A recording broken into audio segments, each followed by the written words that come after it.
안녕하세요. 저는 올해 37살이 된 여자입니다. 저는 결혼을 한번 했었는데 정말 못된 놈이랑 결혼을 해서 지금은 이혼을 하고 혼자서 행복하게 살고 있는 중이랍니다.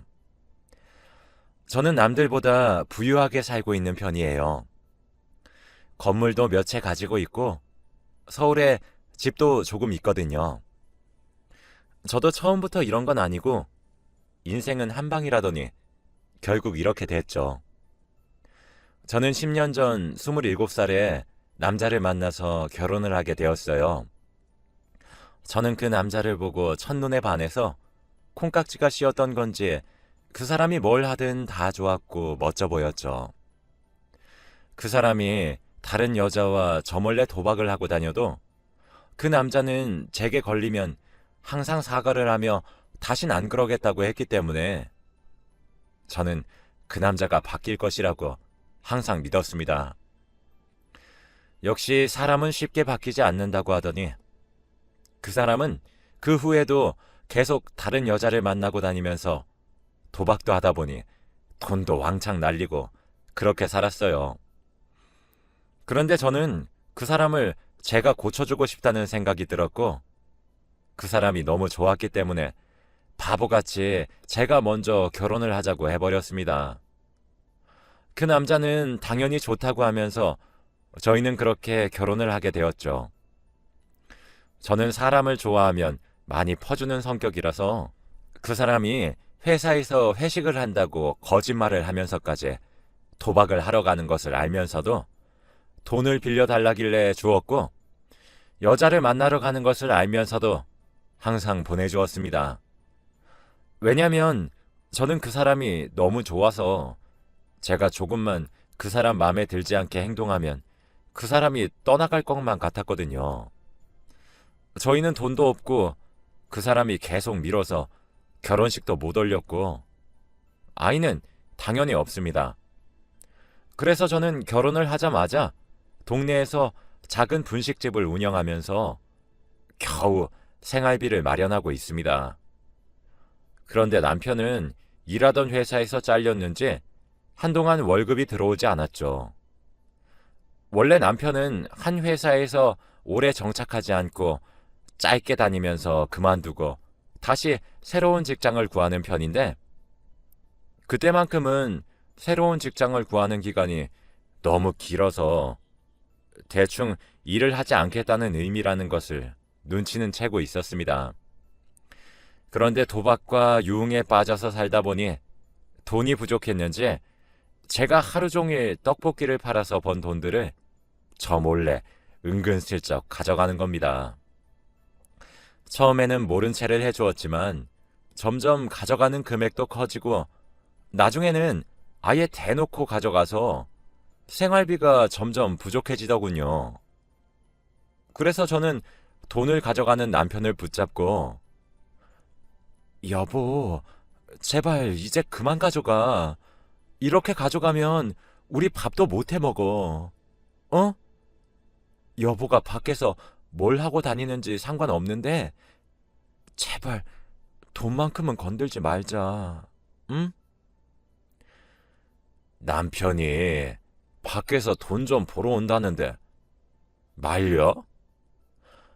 나 이번에 확실하다고. 라고 하며 저를 밀치고는 냅다 돈을 들고 뛰어나갔습니다. 남편이 그렇게 밖에서 나다니는 게 그래도 저한테는 피해가 오지 않아서 가만히 뒀는데 이렇게 가져가는 돈의 액수가 늘어나니 저는 도저히 견딜 수 없었어요. 그래서 저희 가게의 포스기에 저만 알 수 있는 비밀번호를 걸고 남편이 돈을 빼낼 수 없게 했습니다. 다음날 남편은 또 가게로 찾아와서 돈을 가져가려고 했지만 제가 걸어놓은 비밀번호를 풀지 못하니 화를 내면서 야, 내가 못 믿어? 어제는 실수해서 못 닫고 오늘은 진짜 확실하다고. 당장 이 비밀번호 풀란 말이야.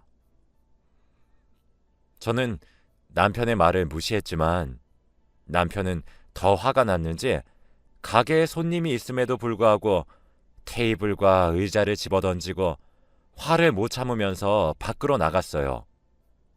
그런데 새벽이 되면 집으로 돌아오는데 며칠 동안 집에도 안 들어오고 가게에도 안 와서 드디어 일자리를 구했나 싶었죠. 그런데 가게에 양복을 입고 인상이 나쁘게 생긴 남자 둘이서 저희 가게로 들어오더군요.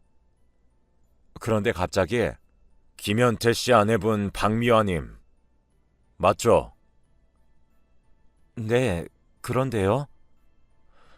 김현태 씨가 저희한테 500만 원을 빌렸는데 갚을 기간이 지나도 안 갚아서 이렇게 손수 찾아왔습니다.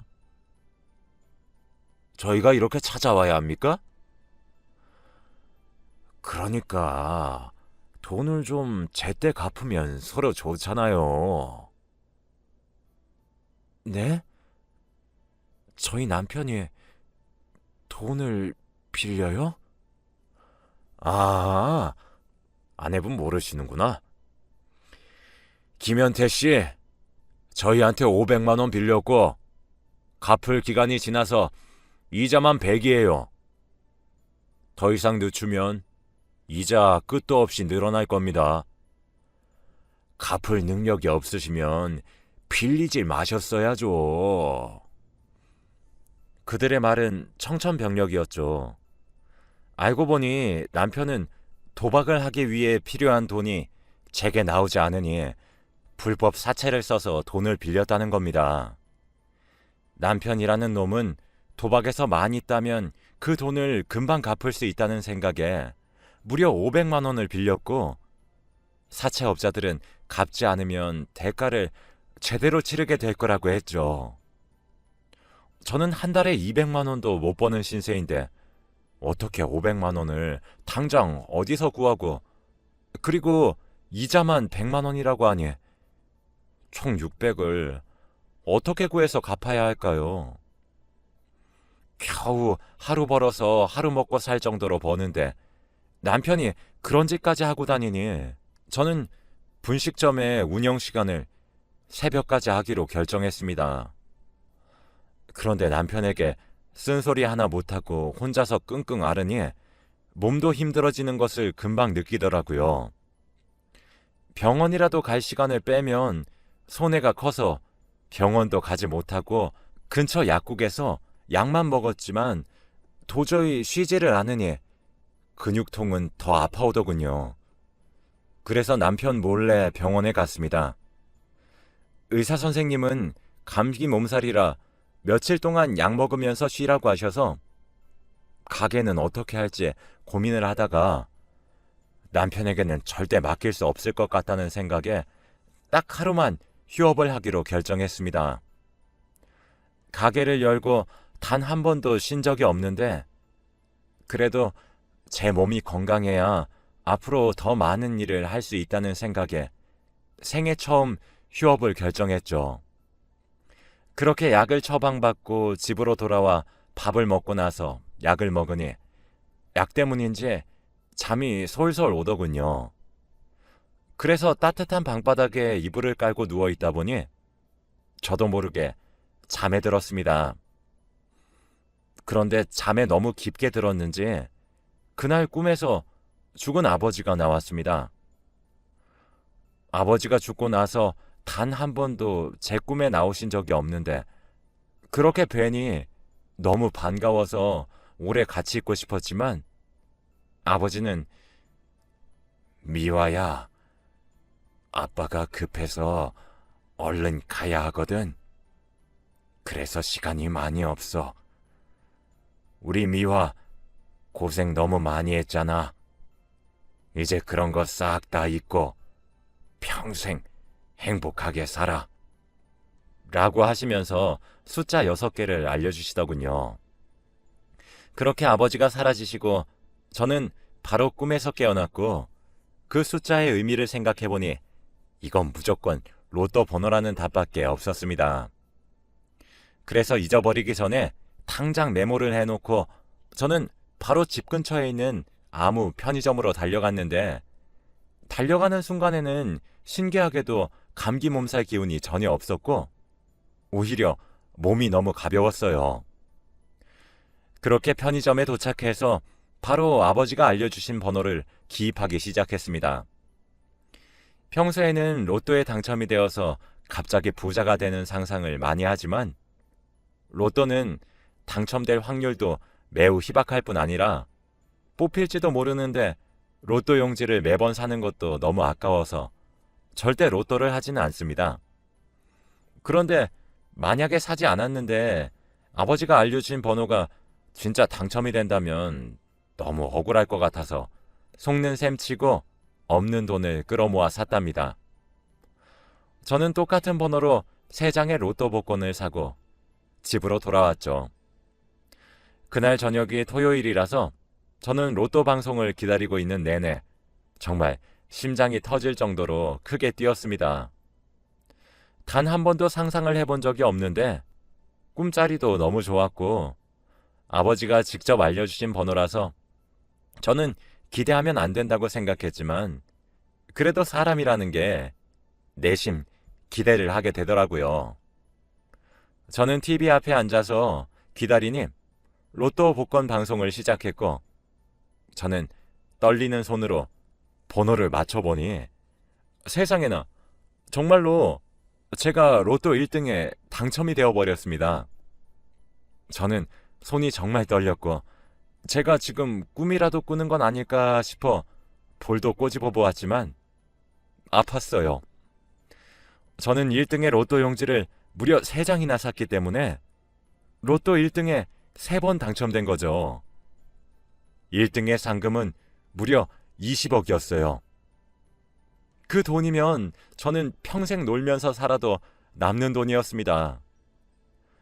저는 그날 눈물을 펑펑 쏟아내면서 이제 고생은 끝이라는 생각을 하며 당장 남편에게 전화를 걸었어요. 여보, 얼른 집에 와봐. 나 로또 당첨됐어.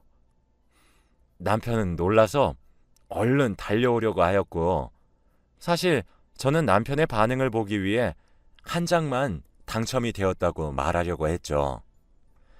남편은 금방 집으로 돌아왔고 로또가 당첨이 되었다고 용지를 남편에게 들이내미니 남편은 미화야, 그래서 1등 당첨 금액이 얼마라고? 20억이야, 20억. 우리 이제 빚 다 갚고 평생 놀면서 살 수 있어. 20억이라고? 남편은 액수를 듣고 갑자기 눈빛이 변하더니 그 용지를 들고 달아나는 겁니다. 맨발로 당장 집을 뛰쳐나갔고 저는 잡을 틈도 없이 남편은 사라졌죠. 남편은 로또 당첨에 눈이 멀어서 결국 저를 버리고 20억을 선택했답니다. 다행히도 저는 한 장이 더 남아 있었기에 남편을 더 쫓아가지 않으려고 했고 그 상황 덕분에 저는 남편을 앞으로 절대 보지 않고 살겠다고 다짐을 했습니다. 저는 남편이 떠난 후 바로 남편과 이혼을 하기로 결심했고 남편에게 우리 이제 이혼하자. 그러니까 집으로 와서 이혼 도장 찍고 가. 라고 문자를 보냈습니다. 저는 항상 혹시 모를 상황을 대비해서 지니고 있던 이혼 서류를 준비했고 남편은 몇 시간 뒤 집으로 돌아와 도장을 찍었고 다시 밖으로 나갔어요. 저는 월요일 아침이 되자마자 법원으로 가서 이혼 서류를 제출했고 저희 둘 사이에는 아이도 없고 분할할 재산도 없었기 때문에 이혼은 쉽게 진행되었습니다. 그리고 저와 남편은 숙려 기간을 면제를 받았고 법원을 다녀온 후 은행으로 가서 세금 떼고 당첨금을 수령했습니다. 저는 생애 처음 받아보는 큰 돈에 감당이 되지 않았고 이 돈을 도대체 어떻게 써야 할지 고민이 되었죠. 저는 원래 큰 돈을 만지고 살았던 사람이 아니라서 이렇게 많은 돈이 들어오니 너무 당황스러웠습니다. 우선 저는 돈을 받고 분식집으로 가서 평소와 다름없이 떡볶이를 팔았습니다.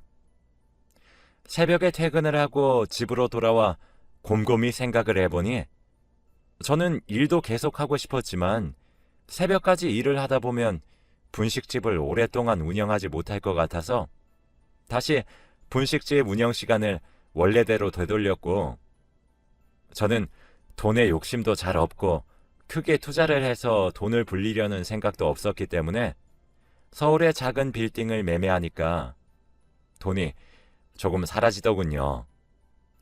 그래서 남은 돈들은 통장에 묶어두었습니다.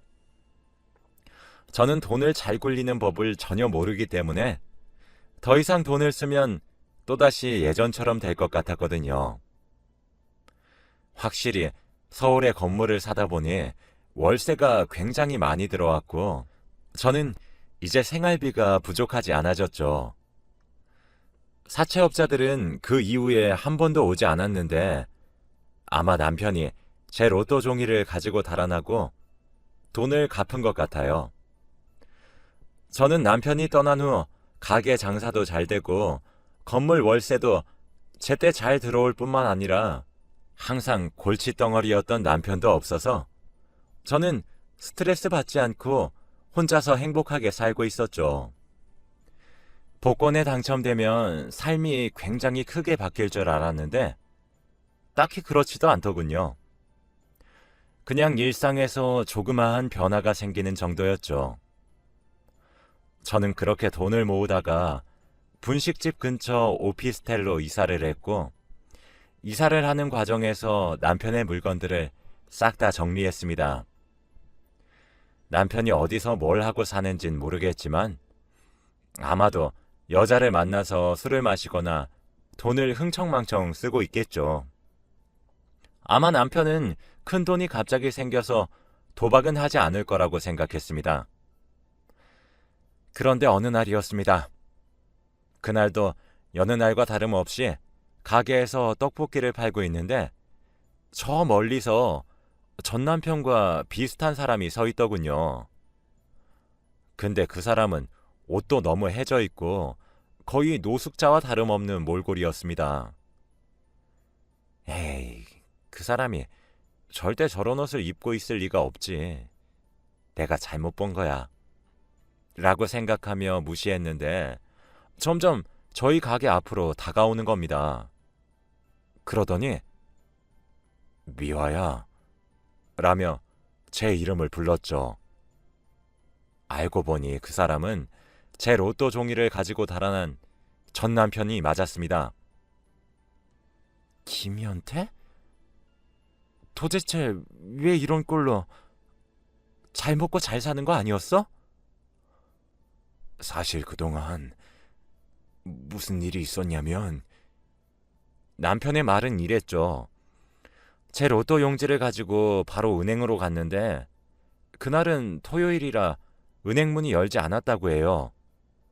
그때 마침 제가 이혼을 하자고 연락을 해서 기분 좋게 집으로 돌아와서 이혼 도장을 찍고 나가서 도박장으로 가서 도박을 했는데 돈이 부족해서 사채업자들한테 월요일에 돈을 다 줄 수 있다고 말을 하고 돈을 많이 빌렸고 월요일에 당첨금을 수령하고 돈을 갚으니 갑자기 이렇게 큰 돈을 한 번에 갚는 남편이 수상했는지 사채업자들은 이렇게 큰 돈이 어디서 났냐고 물었죠.